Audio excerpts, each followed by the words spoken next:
El grupo está compuesto por Ramírez Pacheco Diana, quien le habla, seguirá Ramírez Rivera Brian, Ramos Cholán Luz y Rodríguez Pinado Melissa. Siguiente, por favor. Bien, empezaremos con una definición sobre lo que es la tuberculosis renal. En cuanto a la tuberculosis renal, lo que tenemos que saber de esta patología es que es una infección hematógena que se pone de manifiesto entre los 5 a 15 años desde la infección primaria. Es una forma también de tuberculosis extrapulmonar y generalmente va a ser asintomática. Debido a esto, los primeros síntomas se relacionan con la afección de la vejiga urinaria. Siguiente, por favor. Para continuar sobre la fisiopatología, este va a empezar con la primoinfección en cualquier órgano. A través de la vía hematógena o linfática, los bacilos pueden llegar hasta el tracto genitourinario. En este caso, la perfusión renal y presión de oxígeno van a tener una condición favorable. Lo que pasa después es que se van a alojar en los capilares periglomerulares, donde forman granulomas que se mantienen silentes. Esto a su vez va a causar una reactivación secundaria con un agrandamiento y fusión de esos granulomas, atrapamiento en el asa de Henle y foco de infección en la pirámide renal. Por consiguiente, se va a presentar los granulomas en papilas. Estos van a causar necrosis y lesión úlcero-cavernosas con una inflamación crónica, destrucción cortical y estenosis del sistema colector. En este estadio ya vamos a encontrar lesiones de hasta 3 milímetros de diámetro. Eso sería con respecto a la fisiopatología. Mis compañeros hablarán de lo siguiente. Gracias.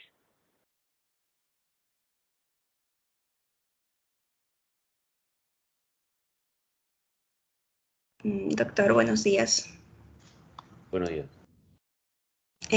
Buenos días, doctor, compañeros. Continuando con la exposición, voy a hablar sobre la etiología y las manifestaciones clínicas. La tuberculosis, como sabemos, puede afectar, ¿no?, al sistema urinario con una infección directa al riñón y las vías urinarias, ¿no?, produciendo también secundaria una amiloidosis renal. Con respecto a la etiología, las especies agrupadas en el complejo Mycobacterium tuberculosis van a ser 3. Tenemos el Mycobacterium tuberculosis, el Mycobacterium africanum, el Mycobacterium bovis, ¿no?, siendo el principal el agente causal el Mycobacterium tuberculosis. Siguiente, por favor. Bien, como una pequeña introducción, como sabemos, la presentación clínica más prevalente es la cavitación pulmonar, ¿no?, que generalmente es acompañada con una tos productiva, fiebre, sudoración nocturna y hemación. Sin embargo, después de una inoculación respiratoria primaria, puede ocurrir una siembra generalizada de bacilos, es decir, de Mycobacterium tuberculosis. Y eso puede desarrollar lesiones típicas en otros lugares, como es en el caso de la cavidad pleural, los ganglios linfáticos y finalmente el tracto urogenital y los riñones netamente. Ahora, con respecto a la tuberculosis urogenital, es una localización, como ya mencioné, extrapulmonar, que es frecuente de lesiones de Mycobacterium tuberculosis. Acá, por lo general, las lesiones, es decir, granulomas tuberculosos, se van a iniciar, ¿no?, en los riñones y de acá se van a diseminar distalmente a los uréteres, la vejiga y los testículos. En ocasiones, un largo periodo va a separar, ¿no?, la infección primaria y un diagnóstico establecido de la tuberculosis urogenital. Con respecto a la tuberculosis renal, los síntomas y signos son de densidad y duración variable.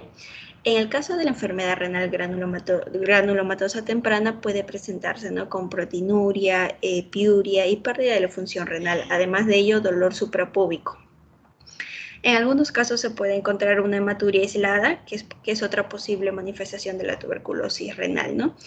Sin embargo, también se le agrega los síntomas urinarios inferiores, que ocurre siempre y cuando la enfermedad se disemina hacia los uréteres y la vejiga. Estos síntomas urinarios sugestivos de infección del tracto urinario van acompañados de piuria, polaquiuria, urgencia y hematuria, ¿no?, sin crecimiento bacteriano, que son básicamente indicativos de la tuberculosis urogenital. Ahora, en caso de que la enfermedad sea avanzada, puede causar uropatía obstructiva, defectos de la vejiga, pérdida de la función renal. Y para ello nos va a ser importante la ecografía y tomografía computarizada, la resonancia nuclear magnética, ya que nos van a demostrar los uréteres gravemente distorsionados, con áreas estenóticas y dilatadas alternas. También va a haber un volumen vesical reducido, hidronefrosis y riñones reducidos, ¿no?, en la enfermedad avanzada. Siguiente, por favor. Ya. Se movió un poco mi diapositiva. Bueno, encontré un artículo en donde nos habla que hicieron unos estudios y encontraron que hay unas ciertas asociaciones, ¿no? Por ejemplo, hay una asociación entre la tuberculosis cutánea y renal. Bueno, acá mencionan que trataron a una mujer de 40 años que se le dio, ¿no?, un diagnóstico establecido de tuberculosis cutánea. Es decir, porque presentaba eritema indurado de Bacin. Bueno, esta paciente presentaba lesiones nodulares eritematoviolaceas, dolorosas y con algunas ulceraciones. Ya unos meses después, la paciente presentó síntomas urinarios, incluido disuria y polaquiuria. Le tomaron un examen de orina en donde mostró una orina ácida pH 5.0, también hematuria y piuria con urocultivo positivo, ¿no?, para Mycobacterium tuberculosis. Ya se le instauró tratamiento específico con rifampicina, isoniazida y piramicida, ¿no?, con regresión completa de los síntomas, en este caso cutáneos y renales. También existe una asociación con la tuberculosis y la nefritis intersticial y por último con la enfermedad renal crónica, ¿no? Siguiente. Bueno, eso sería todo, doctor, con respecto a las manifestaciones clínicas. Gracias.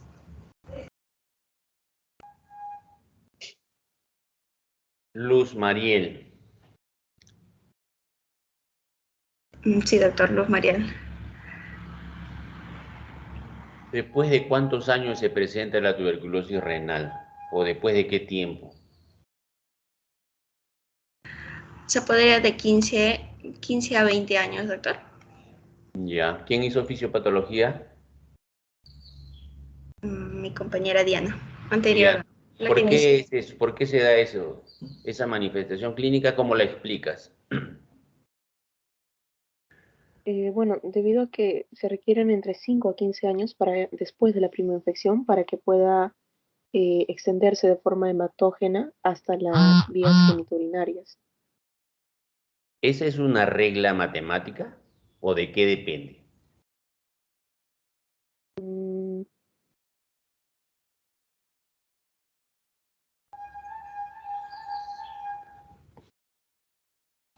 eh, no le entendí, doctor. ¿Cómo regla matemática? ¿De qué depende de que haga la tuberculosis? Tú me dices que puede aparecer en 15 años, 20 años, un año de repente, o 2 años. ¿Pero de qué depende eso? Tú das la explicación fisiopatológica. Claro, va a depender sobre todo de la expansión hematógena que va a tener estos bacilos y de cómo va a ir progresando la enfermedad, ¿no? La aparición de los granulomas, la concentración de estos.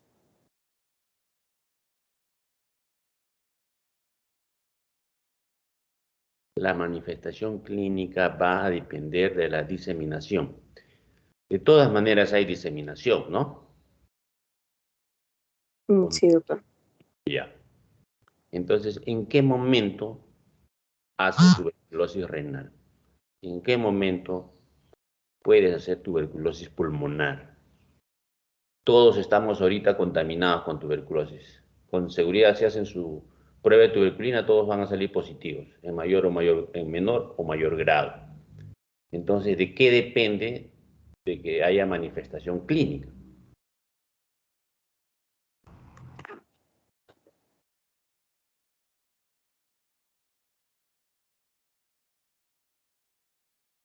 Brian, ¿tú quieres hablar, Brian? Doctor, ¿podría considerarse cuando el sistema inmunológico se encuentra deprimido? Claro, Brian, muy bien, no me decepcionas, muy bien, Brian. Depende mucho del... Hay un equilibrio, una homeostasis, ¿no? En el momento en que se rompe ese equilibrio, entonces comienzan a actuar. No se acuerden que estos gérmenes son intracelulares, ¿no? Intracelulares, anaerobios y antiproteolíticos. Entonces, estos gérmenes pueden guardarse, pueden hibernar como el osito cuando no hay energía. Y en el momento que creen conveniente o las condiciones están dadas, salen. Entonces todos tenemos que cuidarnos de ese punto de quiebre, ese cambio cualitativo, ese antes de Cristo y después de Cristo, es la baja de defensas. Por algún momento baja la. Entonces, aquellos pacientes que en algún momento tienen baja de defensa pueden ser más proclives o vulnerables, ¿no? ¿Y quiénes bajan la defensa? Las enfermedades oncológicas, las enfermedades inflamatorias, las iatrogenias, uso prolongado de corticoides, paciente con asma, prednisona oral, no prefieren darle prednisona oral a darle el inhalador, corticoides inhalador que no se absorbe, queda solo en el algo respiratorio. La gente piensa que están pepeándose, están utilizando drogas o, no sé, algunos padres piensan que al utilizar el inhalador están utilizando drogas o estos fármacos de uso ilegal, ¿no? Entonces no quieren darle los corticoides en inhalación, sino prefieren darle oral, eso baja la defensa. Y otro importante, tengan que tener ustedes presente también es el estado psicológico, la depresión. La depresión está vinculado a la baja de defensa. Entonces, estados depresivos también pueden desencadenar o ser un punto de quiebre en esto, ¿no?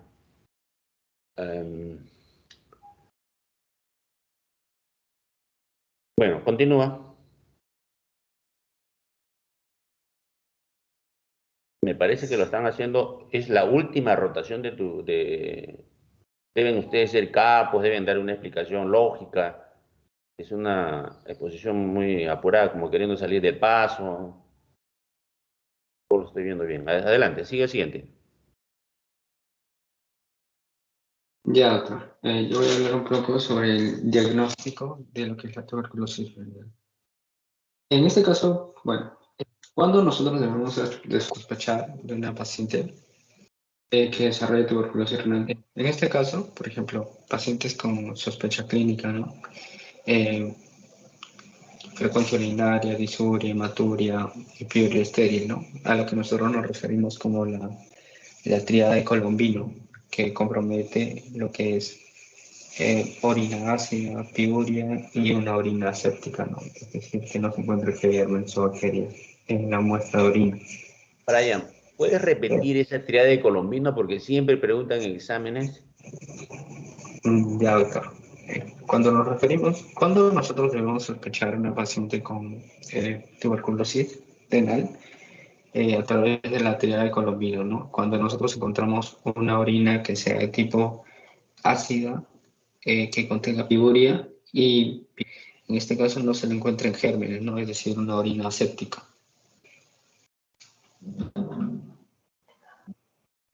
Está bien, continúa.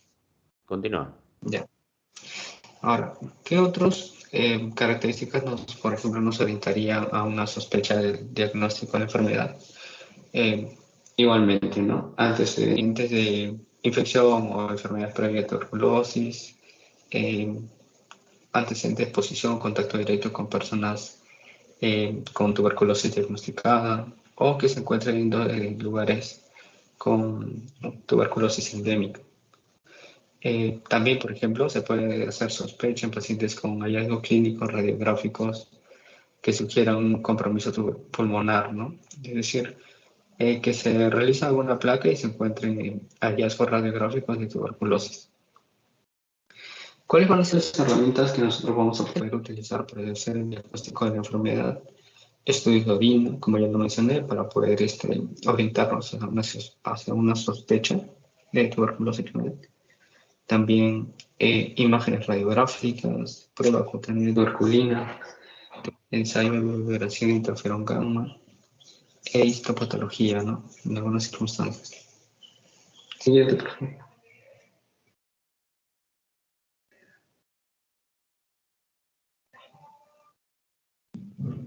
Bueno, para hacer el diagnóstico, bueno, una de las formas es mediante el reconocimiento, ¿no?, de lo que es el bacilo bacteriano de tuberculosis, ¿no? Por ejemplo, en este caso, se considera que se deben de enviar 3 muestras a 6 de orina por la mañana y hacer una atención con el estudio de Nielsen, ¿no? Es decir, hace una prueba de ácido alcohol resistente en la muestra de orina. Después, otro tipo de muestra, en este caso también se puede considerar el cultivo de Mycobacterias en orina, que se considera que esta tiene de 10 a 90% de sensibilidad y puede llegar hasta el 100% de especificidad, ¿no? Normalmente los resultados los podríamos esperar entre 6 a 8 semanas y bueno, en un cultivo automatizado podría llegar dentro de 2 a 3 semanas, ¿no? Es decir, un poco más rápido. En este caso, los cultivos de bacilos ácido alcohol resistentes tienen una sensibilidad de 80 al 90%. Ahora, otra de las pruebas es mediante la reacción en cadena de polimerasa, ¿no? Esta, en cambio, tiene una sensibilidad de 87 al 100% y una especificidad de 93 al 98%. También se puede considerar como una prueba diagnóstica de la enfermedad. Y dentro de los exámenes radiográficos que nosotros podríamos realizar para hacer el diagnóstico, está la tomografía computarizada de contraste y el otro ojo, que también tenemos que, por ejemplo, destacar el uso por ejemplo, una placa radiográfica, porque muchas veces el paciente le toma una placa radiográfica sin necesidad de orientarse hacia la enfermedad, sino que se hace un hallazgo, se podría decir esporádico, en la cual se van a evidenciar algunos hallazgos radiográficos que voy a mencionarles en la siguiente diapositiva. Siguiente, por favor. Bueno, y por ejemplo, ¿qué es lo que nosotros podríamos encontrar frente a unos hallazgos radiográficos, ¿no? Por ejemplo, en primera instancia se podría reconocer una estenosis de todo el sistema colector, que es uno de los principales hallazgos, ¿no? Se dice que se encuentra en el 60-84% de todos los casos. Otras manifestaciones incluyen la calidad asimétrica, la presencia de calcificaciones e incluso también se evidencian hidronefrosis. También se puede evidenciar contracción de la vejiga, que es un hallazgo específico, ¿no?, que se considera así para la enfermedad. Y se podría decir que es un signo de que nos indican de que el hallazgo de la enfermedad ya está muy avanzado. Bueno, el daño renal en general de un riñón puede resultar en un riñón autonefrectomizado. Y en algunos casos, por ejemplo, como mencioné, los estudios radiográficos se asocian a otro tipo de enfermedad, pero se llegan a encontrar este tipo de signos, ¿no?, frente a la toma de una placa radiográfica. Siguiente, por favor.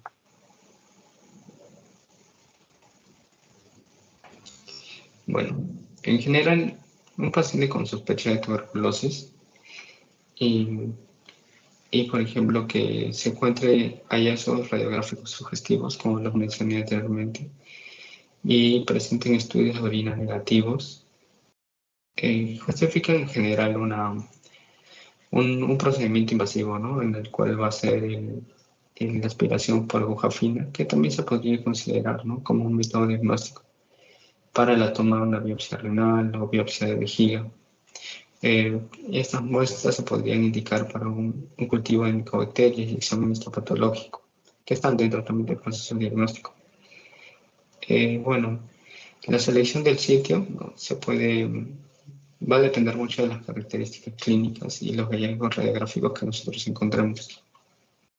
En general, pacientes, por ejemplo, que evidencian nefritis intersticial o glomerulonefritis, se van a someter a biopsias renales, ¿no?, en ausencia incluso de características clínicas que sugieran tuberculosis. Pero obviamente se tiene que tener en consideración la sospecha de una infección por tuberculosis. Como lo mencioné en un inicio, ¿no?, puede considerarse la triada de Colombina, exposición a personas con tuberculosis, o antecedentes incluso de tuberculosis.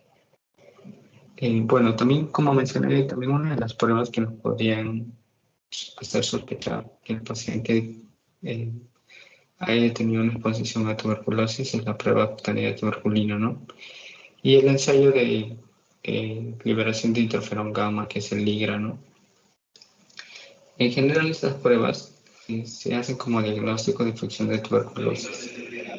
Pero cuando un resultado positivo se menciona que respalda un diagnóstico de enfermedad de tuberculosis activa, ¿no? Y el resultado de la enfermedad no necesariamente tiene que descartar la enfermedad que se encuentra en un proceso activo. Siguiente, por favor. Bueno, en cuanto al tratamiento, quiero hacer mención un poco de que el esquema básico se va a seguir según la guía de tuberculosis para el manejo de pacientes con tuberculosis, que fue la última en el año 2018, y que, bueno, en este caso menciona de que, por ejemplo, se puede realizar un manejo de acuerdo al tipo de paciente. ¿Me escuchan? Brian, te escuchamos. Ya, sí, bueno, como mencionaba, ¿no? El manejo del tratamiento para pacientes con tuberculosis renal, en este caso, se va a manejar según la guía MISA del año 2018, ¿no? Obviamente esta guía es mucho más específica a la del año 2013, ¿no? En este caso se hace mención de pacientes con tuberculosis MDR y XDR y también pacientes con tuberculosis pulmonar o extrapulmonar y también pacientes con VIH o menores de 15 años, mayores de 15 años, ¿no? Para este caso voy a tomar, por ejemplo, pacientes mayores de 15 años y que no estén expuestos a una infección por VIH. Siguiente, por favor. Bueno, en general la terapia medicamentosa para un paciente con exposición a tuberculosis va a depender, por ejemplo, de que se encuentre en general, la terapia medicamentosa menciona de que estos medicamentos tienen que alcanzar altas tasas de concentraciones en las vías urinarias, ¿no? Y puede llegar a una cura incluso de un 90%, ¿no? Y después de 2 semanas va a desaparecer la vaciluria. Bueno, el esquema básico para un paciente con tuberculosis, como mencioné, va a ser el mismo para una persona con TBC renal. En primera instancia, sabemos que se maneja de un esquema básico de 2 meses de isoniazida, isoxazolina, piracetamida y etambutol, y después por 4 meses solo con isoniazida y rifampicina. Y después se va a manejar de acuerdo a la resistencia que presente algún otro tipo de medicamento, ya sea si sea resistente a la isoniazida o la rifampicina, incluso podría considerarse como ambos, ¿no? Eso va a depender de acuerdo a la resistencia del medicamento. Siguiente, por favor.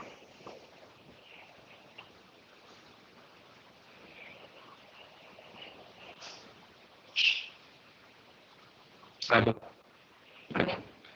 Bueno, otro de los métodos de tratamiento para pacientes con tuberculosis renal es la nefrectomía percutánea o estentura del recto. Bueno, en general, lo que hace este procedimiento es que se entiende que la inflamación del tracto urinario va a provocar una inflamación. Incluso a pesar del procedimiento de tratamiento medicamentoso, se ha producido un proceso inflamatorio, ¿no? Que en la mayoría de los casos produce una obstrucción del sistema reproductor, contracción de vejiga y empeoramiento de la frecuencia urinaria o deterioro de la función renal. Uno quizás de los compromisos más se podría decir que van a afectar en mayor medida consciente la estenosis urinaria, ¿no? En este caso se va a utilizar el procedimiento de la nefrostomía o con la colocación de un stent, que lo que va a hacer es generalmente es cuando, por ejemplo, la estenosis urinaria se puede asociar a hidronephrosis. Y esta herramienta lo que va a hacer es que se va a colocar dentro de las vías urinarias para evitar que esta estenosis pueda llegar a fibrosarse y a cicatrizar. En general se dice que cuando se complementa la nefrostomía percutánea a un tratamiento medicamentoso, se dice que hay una menor incidencia de nefrectomía, una mayor tasa de éxito para que pueda producirse este tipo de cirugías, que una componente de riñón en su totalidad o en parte.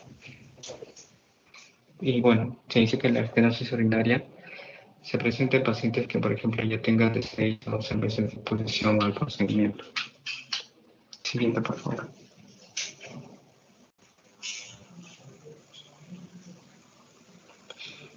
Otra de las intervenciones va a ser lo que es la cirugía, que puede realizarse a través de nefrectomía, dilatación o reconstrucción ureteral o desviación de vejiga. Obviamente este procedimiento se va a hacer cuando ya se han acabado las respuestas, ya sea farmacológica, la colocación del stent, ¿no? Es decir, ya hay un compromiso de la integridad del riñón, porque, por ejemplo, una de las respuestas es el uso de la nefrectomía, ¿no? En pacientes generalmente con afectación renal unilateral va a disminuir la hipertensión, los síntomas de micción y va a reducir la recaída. ¿Cuándo se hace una nefrectomía? En pacientes que tengan ya el riñón totalmente no funcional, cuando la extensión de la enfermedad renal se asocia a hipertensión arterial y también que haya obstrucción del riñón uretrovesical. Y también, por ejemplo, había la presencia de carcinoma renal coexistente. Otro de los procedimientos es la dilatación o reconstrucción ureteral, que va a ser, por ejemplo, se indica en pacientes con estenosis ureteral, pero donde ya va a depender generalmente de la posición y de la duración de la estenosis, ¿no? Como mencionamos, una de las formas de poder evitar este procedimiento de la dilatación o reconstrucción ureteral era mediante la colocación del stent, pero no muchas veces se produce una respuesta adecuada al procedimiento, ¿no? Por lo que ya requiere una mayor intervención mediante la dilatación o reconstrucción ureteral. Por ejemplo, en este caso se pueden asociar otros tipos de procedimientos que son variantes de la reconstrucción ureteral, ¿no? Podría colocarse el reimplante ureteral, la ureteroterectomía y la piloplastía, ¿no? O sustitución ureteral de todo en general. Otra forma, por ejemplo, para poder tratar la tuberculosis renal es mediante la definición de vejiga.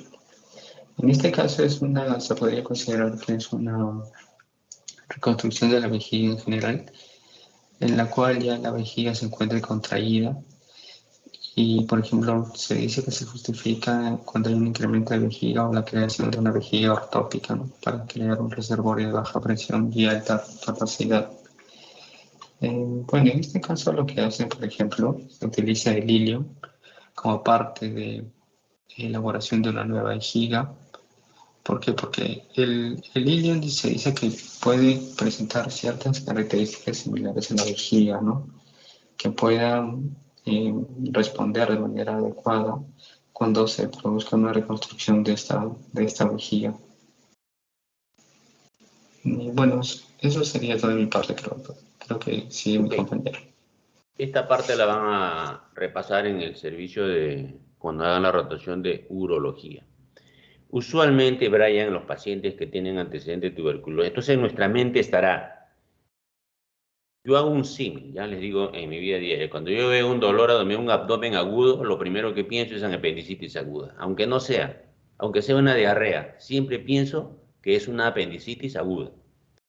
Y me da resultados, porque al pensar así, descarto esa posibilidad y a veces es una apendicitis, sino que no se pensaba. Me hacen una interconsulta o veo lo que está mirando el residente y yo voy a ver un paciente con abdomen agudo, lo primero que pienso es que es apendicitis, por frecuencia. Si no es, no importa, pero lo pienso. Cuando ustedes ahora, a partir de ahora, cuando ustedes vean un paciente con problemas urinarios, ¿no?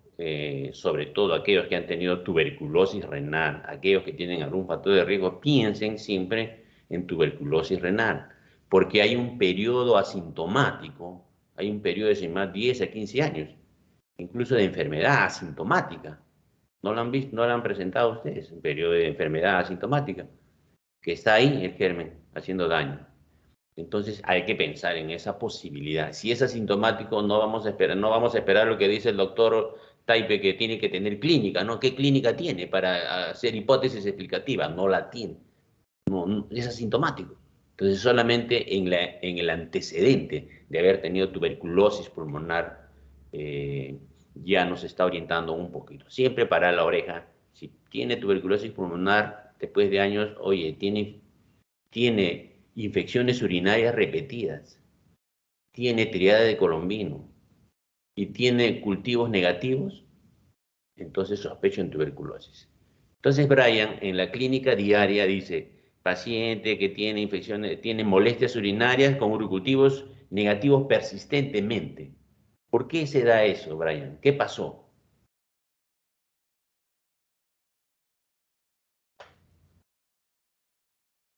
Doctor, ¿usted se refiere a que por más que haya recibido tratamiento haya persistencia de la micobacteria? Una de las manifestaciones clínicas es que el paciente refiere que tiene molestias urinarias y le hacen urocultivo seguido. Le hacen urocultivo seguido. Diana ve el paciente, consultorio, ¿qué tiene? Disuria, prolquiuria, malestar. Ya. Primer día, primera fecha, tratamiento. Es una infección, una síndrome miccional agudo bajo, ya le damos tratamiento. De repente es una bacteriuria asintomática, no, es sintomática, por eso está lleno, ¿no? Entonces le da su tratamiento básico. Pasan 3 semanas, regresa nuevamente. Doctora Diana, sigo con molestias urinarias. Ya vamos a pedirle un urocultivo, ya segundo, no es la primera vez, sino es la segunda. Urocultivo. Sale urocultivo negativo. Tercer control. Sigue, doctora, que sigue con la infección, que mire, pero su urocultivo es negativo. Vamos a pedir otro urocultivo por si acaso. Negativo. Sin embargo, el paciente después de 4 meses se descubrió que era una tuberculosis renal. ¿Cuál fue el motivo por qué no se hace el diagnóstico oportuno?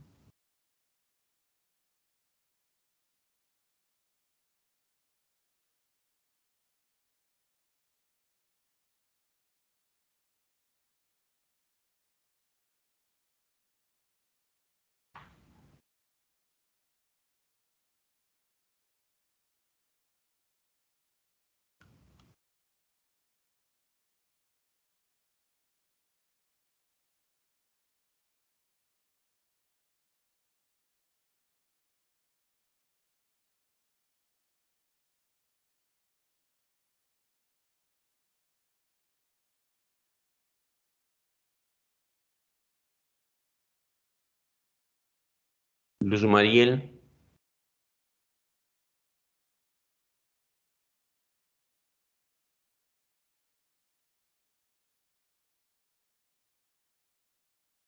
Luz Mariel.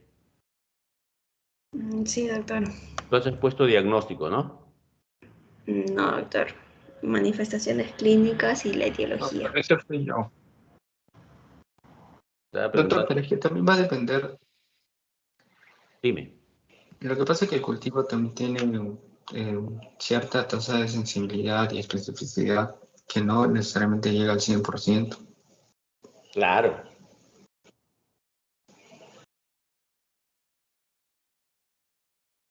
¿A qué cultivo te refieres?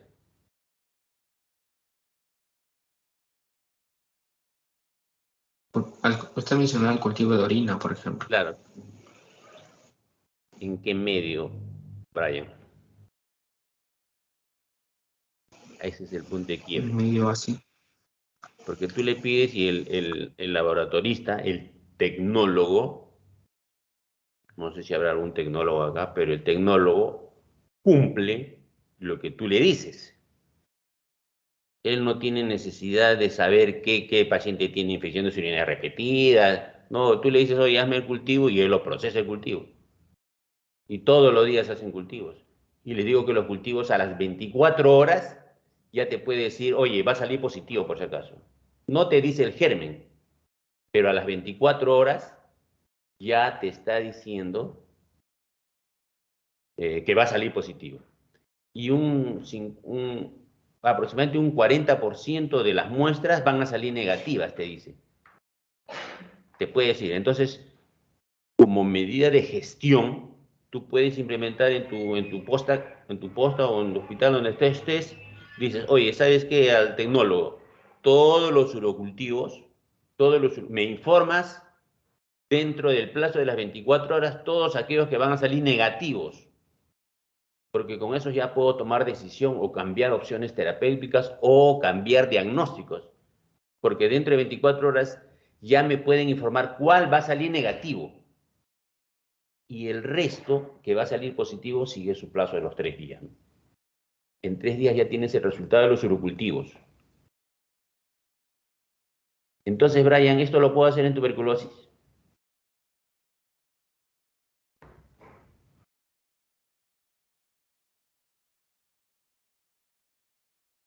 ¿Alguien quiere opinar?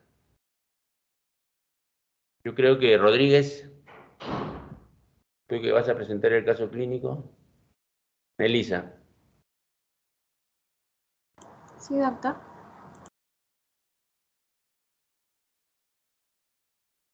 Opinión acerca de lo que estoy preguntando. Estás concentrada en tu exposición, seguro. La pregunta es, ¿por qué los pacientes que tienen la tireoide de Colombino, tienen un síndrome miccional agudo y el diagnóstico final ha sido tuberculosis, pero todos los urocultivos salen negativos?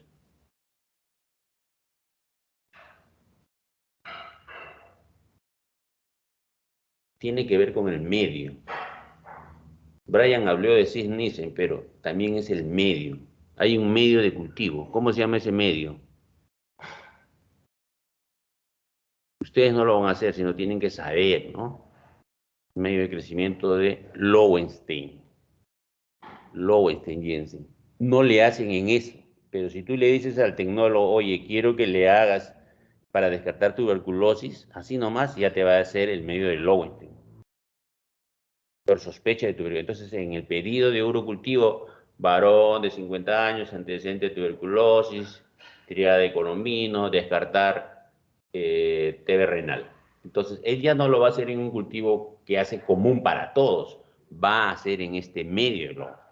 Por eso es la explicación de que los pacientes tienen Diana, el paciente que lo ha visto varias veces y viene con infección urocultivo y infección urocultiva. ¿Por qué? Porque no está pidiendo el urocultivo en el medio adecuado. Eso tienen que tener presente. Después, Brian, tú ves un paciente con tuberculosis, lo diagnosticas, chévere, uy, mire, el cultivo salió positivo, tiene que tomar su tratamiento, comienza su rifampicina, Bueno, no le haces de repente con el, bueno, ya. Entonces, y le das su tratamiento y viene al mes y dice, doctor, sigo igual, o estoy peor.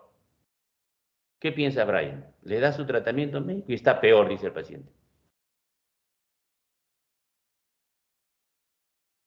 Es que depende. Lo que pasa, doctor, que, por ejemplo, se sabe que la piracinamida tiene también compromiso renal.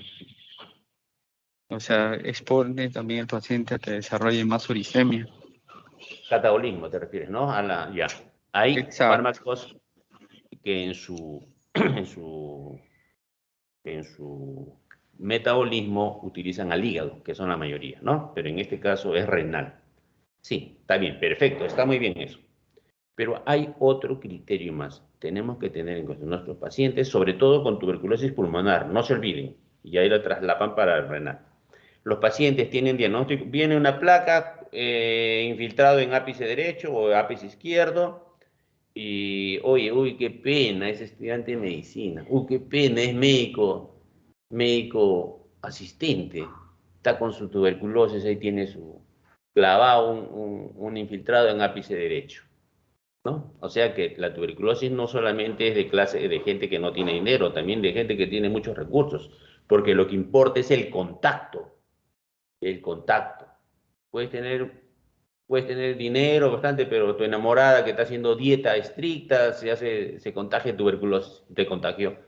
No es necesariamente el poder adquisitivo o buena alimentación, sino también el contacto. El contacto es muy importante. En la anamnesis, señora, ¿tiene alguien en la familia está con tuberculosis? De cajón hay que preguntar eso. Tienes un paciente que tiene una grafía con infiltrado, le das su tratamiento y paralelamente le pides el cultivo. Ese cultivo te va a demorar 20 a 30 días, los clásicos, ¿no? El Instituto Nacional de Salud te da el cultivo, ellos lo procesan cuando tienen algún grado de resistencia, ya se los dije. Entonces, tú le das tratamiento y el paciente no mejora, empeora. ¿Y qué pasó? Que hacen resistencia. Y no has hablado de la resistencia, que es fundamental, porque ustedes no crean que alguien se contagie, por eso ustedes tienen que tener mucho cuidado. El general nunca muere en la guerra, el general tiene que dirigir, el general tiene que ser cuidado, el general no puede morir, entonces tienen que cuidarse ustedes, porque ustedes son los que dirigen. Entonces, ustedes tienen que evitar infectarse, porque les da la tuberculosis y no es que ya tomo mi rifampicina y isoniazida, penicillamina, tambutol, bacán. No, porque después de esto viene el mayor problema, que ahora hay epidemias de resistencia. MDR, XDR. Y ustedes saben lo que significa esa resistencia. Probar con otros fármacos. Entonces te faltó, Brian, lo del MDR, ¿no? Bueno, el MDR tienen que tener ustedes claros que es una resistencia a isoniazida y rifampicina. Mire, el núcleo de tuberculosis, el que decías tú que ya que eso con eso se queda después más tiempo, isoniazida y rifampicina, es el núcleo que haga resistencia a MDR, o sea, le estás dando 15 a 20 días de tratamiento por las puras pastillas. Y el XDR aún más grave todavía. El XDR es más grave, porque no solamente es resistente a la isoniazida y rifampicina, sino también a las fluoroquinolonas, ¿no? También se da fluoroquinolonas cuando hay resistencia. Y es resistente, mira, la fluoroquinolona, resistente a todos los SINAs, que son fármacos inyectables que se utilizan en segunda línea, capreomicina, kanamicina, amikacina. Entonces, ¿se imaginan uno de nosotros que se tenga un XDR, todo el sufrimiento que va a tener, todo lo que se va a estar probando? Entonces, ustedes, chicos, tienen que tener mucho cuidado. Cuando van a intubar un paciente, cuando van a hacer una reanimación de un paciente, que ya le doy respiración boca a boca, esa era en la antigüedad. No. Ustedes tienen que cuidarse, primero protegerse. Primero son ustedes. Están en un accidente automovilístico, están en una esquina y quieren ustedes salvar a los que están heridos y van corriendo a querer salvarlo sin primero prever la escena. La escena, primero hay que asegurar la escena. Ustedes están queriendo sacar a la gente y viene un camión que da la vuelta que no sabe que está parado, ¡blum! Los mata a ustedes. Ustedes tienen que primero asegurar la escena, tienen que cuidarse. Eso de reanimación boca a boca, eso era antigüedad, ahora no. Muchas enfermedades ustedes tienen que protegerse, no pueden estar haciendo eso. Si hay un medio de protección, bolsas, etc., tal vez, o sea, tu familiar muy cercano, ¿no? Que te quiere sacrificar, pero tú quieres hacer una reanimación, algo extraordinario, te puedes contagiar. Hay que tener mucho cuidado. Muy bien, entonces no se olviden esto de la drogoresistencia. No es que hacen diagnóstico y ya está bacán, no. Por eso es importante son los cultivos y los resultados y te van a informar la resistencia. A ver, Melissa, expon tu caso clínico. Muy bien, doctor. Para terminar la exposición, voy a presentar el caso clínico sobre tuberculosis renal.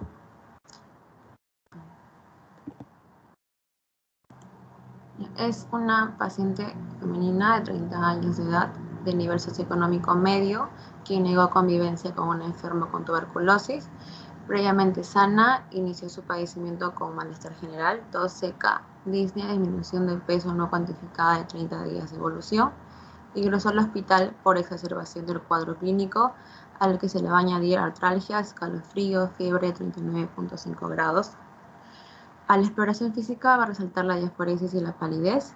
En los signos vitales va a tener una temperatura de 38.5 grados, frecuencia cardíaca de 133 latidos por minuto, frecuencia respiratoria de 18 respiraciones por minuto, tensión arterial de 83/53 y saturación de oxígeno de 94%.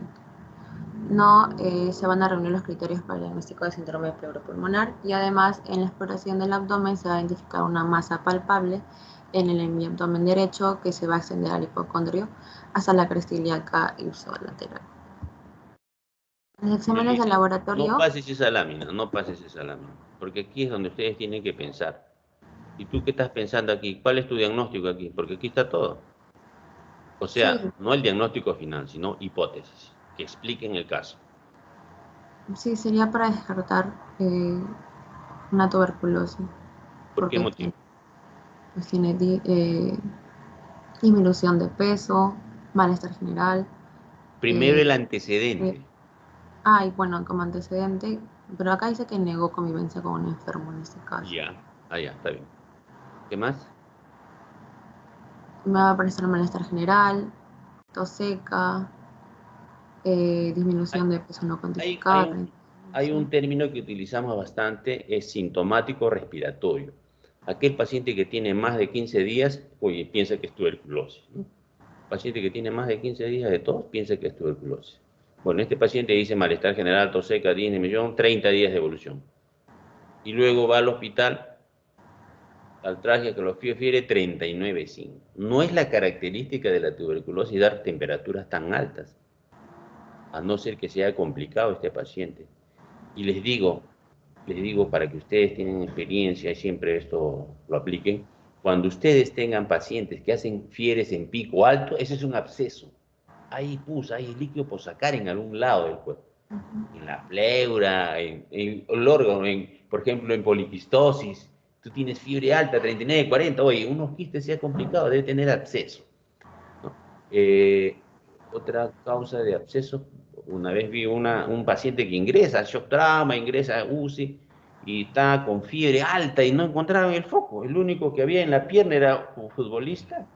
En la pierna un poquito de dolor en la región de la pierna en el posterior, y un poco de dolor, y impresionaba que estaba elevado, un poquito elevado, pero sí le dolía. Y no había otra forma, aquí le corté y salió, había pus adentro. Y esa era la explicación. Cada vez que encuentren entonces fiebre, picos en alto, es porque hay líquido purulento en algún sitio, hay absceso. No se olviden de eso, cuando hay picos altos. Y la tuberculosis habitualmente no hace absceso, a no ser que este paciente se esté complicando con algo más. Sigan más. Y si hubiese absceso, ¿dónde sería, Melissa? Bueno, más adelante se puede... No, acá nomás, de acá, no me vais a otro sitio todavía. Ustedes quieren la ayuda diagnóstica ahí mismo, hay que pensar, miren dónde puede estar, ahí te está diciendo. Bueno, un absceso renal. ¿Sí? Ahí dice masa palpable en mi abdomen derecho, ¿no es cierto? Entonces, digo, debe haber entonces una complicación, algo de líquido, volumen en el hemiabdomen derecho. En el abdomen derecho hay espacio a región peritoneal, retroperitoneal, pero ya tengo una idea de dónde estoy. Sigue entonces, ahora sí.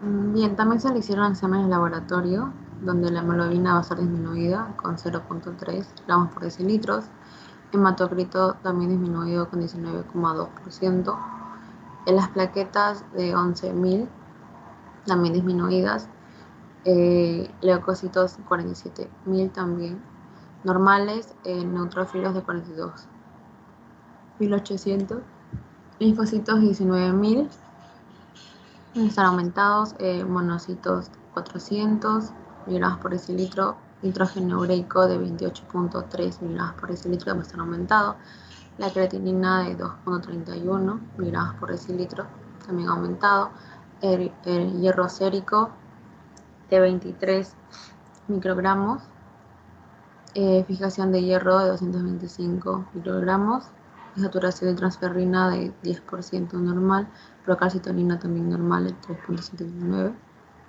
3,79, seronegatividad por prueba de ELISA, VIH tipo 1 y tipo 2.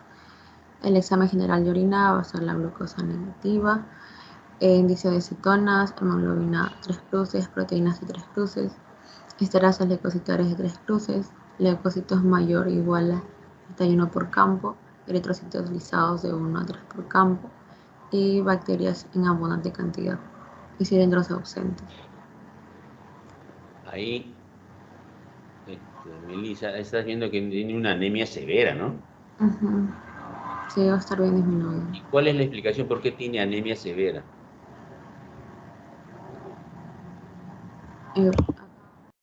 Que pues, presenta una baja de peso no cuantificada ya de 30 días.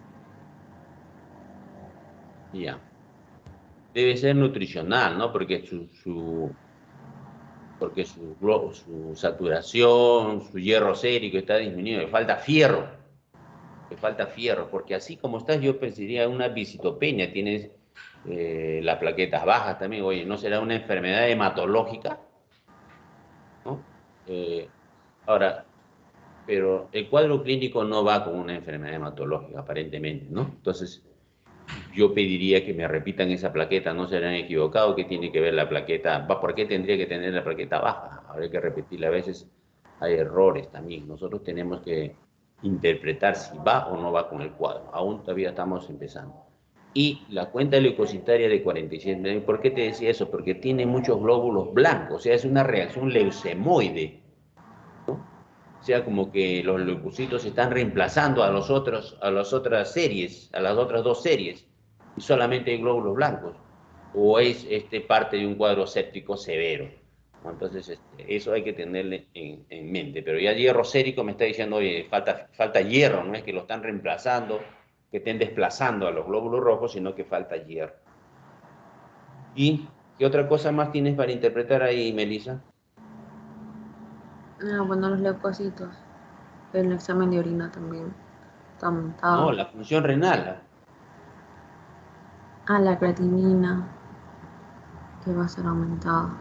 Entonces, tienes un paciente con una fiebre alta, que sospechas que tiene un absceso. Tienes un paciente que en una masa en abdomen y tienes que tiene creatinina elevada, entonces dices, oye, este es de riñón. Entonces, más o menos me está orientando por ahí, por el riñón. Seguimos. Y encima en el examen de orina tienes, a ver, fíjate, tienes manifestaciones de qué enfermedad, de qué. De la vejiga, del uréter, de glomérulos, ¿de qué tienes? Renal, sí.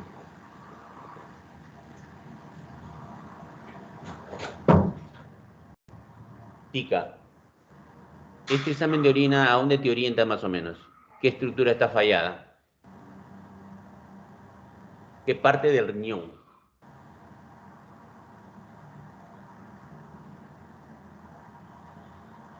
Tica, ¿estás? Ya, muy bien.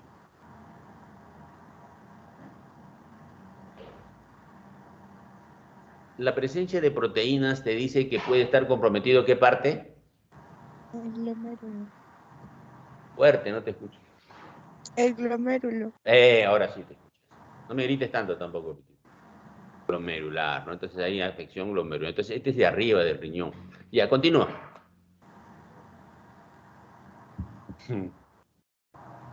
También le van a sacar una radiografía de tórax donde va a ser normal y el ultrasonido renal con presencia de nefromegalia e hidronefrosis derecha con cambios inflamatorios de grasa perirenal y también dilatación ureteral. En la primera imagen, que es de un ultrasonido, es del riñón derecho con unas dimensiones, como mencionaba, de 164 por 93 por 140 milímetros y con pérdida de relación corticomedular, también una dilatación de los grupos colectores y una pérdida de grasa perirenal. Y donde va a señalar la flechita es la dilatación ureteral de 9 milímetros que va a presentar. En la segunda imagen, en la imagen B, es una ecografía doble de color, donde se va a observar una disminución significativa de la vascularidad.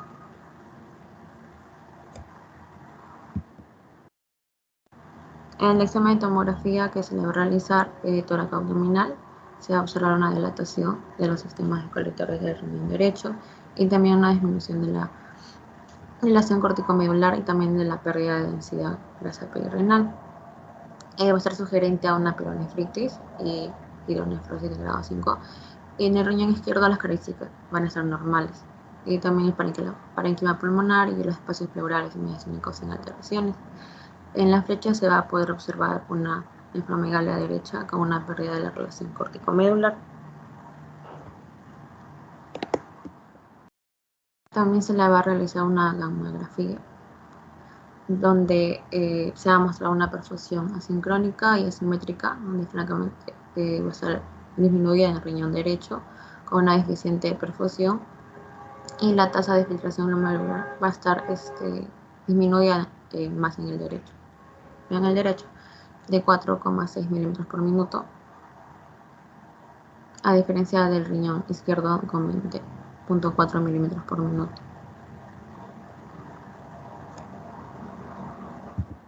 ¿Qué significa eso? La tasa de filtración glomerular va a estar disminuida en el riñón derecho por deficiencia. O una falla, en este caso va a estar, grande es el riñón derecho.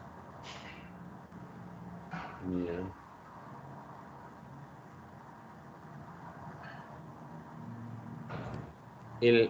La gammagrafía, ¿qué te está midiendo, Melissa?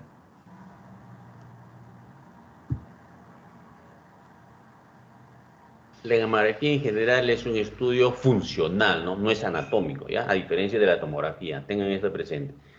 La tomografía, la resonancia son estudios anatómicos. Y la gammagrafía es excelente porque mide la función del órgano que se está estudiando. Continúan.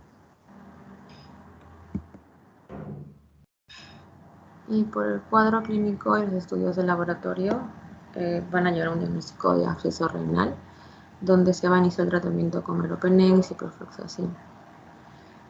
También se la practica una nefrectomía derecha y le van a extirpar el riñón, donde se va a mostrar una superficie renal externa con engrosamiento de la cápsula renal, también presencia de adherencia de la grasa perirenal, y en el corte se va a observar ciertas dilataciones del sistema pilocalicial, donde va a estar ocupado por un material gaseoso de color amarillo, donde señalan las flechitas.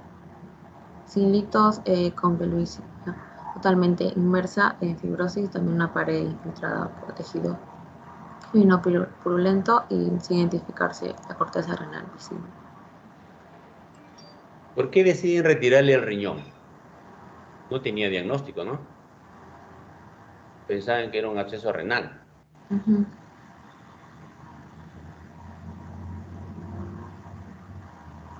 ¿Por qué deciden retirar el riñón, Melissa? Bueno, no menciona el caso por qué, pero al parecer porque, bueno, no le daba funcionalidad. ¿Por qué dices? La función estaba disminuida por la tasa de filtrado, estaba disminuida, entonces no tenía función el riñón al parecer. Claro, ese es un buen criterio, ¿no? Si ya no está funcionando el riñón, entonces tiene criterio de nefrectomía. Y en segundo lugar, o el otro del primer lugar, es la sepsis que tiene, ¿no? 40 y tantos mil leucocitos, es una sepsis severa, hipotensa, que lo veo que ha entrado hipotensa, con una sepsis, yo séptico, y algo que no le sirve, le está provocando, ¿no? Si han concluido de que, o sea, la hipótesis se ha confirmado que es absceso, entonces hay que drenar, los abscesos tienen que drenarse, 50%, yo lo digo así, ¿no? 50% del tratamiento de un absceso es drenaje, y luego los antibióticos. Si no se drena, no va a no ser que sea un absceso muy chiquitito, ¿no? Pero si no se drena, eso es difícil que cure, se puede encapsular de repente, pero es bien difícil. Hay que drenar los abscesos, se tienen que drenar. Entonces, en este caso, el paciente no tiene función renal, está comprometida su vida, entonces, ¿de qué más? ¿Y luego qué pasó? Estás hablando ya de la anatomía patológica, ¿no? Ya sacado el riñón ahora, ¿no? Ya se le hicieron exámenes histopatológicos donde se va a observar una necrosis espaciosa en zonas de inflamación, la presencia también de histocitos, epiteloides y también un infiltrado inflamatorio con células poliinmunonucleares. Por ejemplo, en la imagen A va a ser una tinción de Nielsen, donde se va a observar bacilos ácido alcohol-resistentes. En la imagen B, de un parénquima renal con ciertas zonas de necrosis gaseosa y también con infiltrado inflamatorio. En la imagen se puede observar una pérdida completa de la arquitectura renal y también una caracterizada fibrosis extensa. Y también infiltrado inflamatorio y cierta pérdida tubular. Y el diagnóstico fue pielonefritis crónica granulomatosa por tuberculosis. Y continuando a eso, se le va a recetar como tratamiento. Se va a iniciar el tratamiento de rifampicina, pirosinamida, sinocida y también le agregaron moxifloxacino y su evolución fue satisfactoria, menciona el artículo. Ya, ok. Muy bien. Bueno, ahí quedamos, chicos. Entonces, asistan a su clase nomás de práctica, ¿ya? Gracias a los expositores por el esfuerzo. Aquí el mensaje es, piensen en que es tuberculosis renal, siempre que no hay que dejar de pensar en eso, sobre todo esas tiradas de colombino, urocultivos negativos, y cuídense ustedes, cuídense mucho, la tuberculosis es una epidemia, primero también tienen que cuidarse obviamente del HIV, ¿no? Todos los pacientes que tienen tuberculosis ya le están pidiendo HIV como una causa de baja de defensa, entonces hay que cuidarse de las dos cosas. Muy bien, chicos. ¿Preguntas?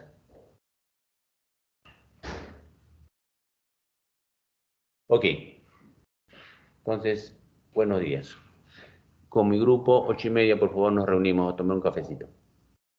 Gracias. Hasta luego, doctor. Gracias. Ya, ya.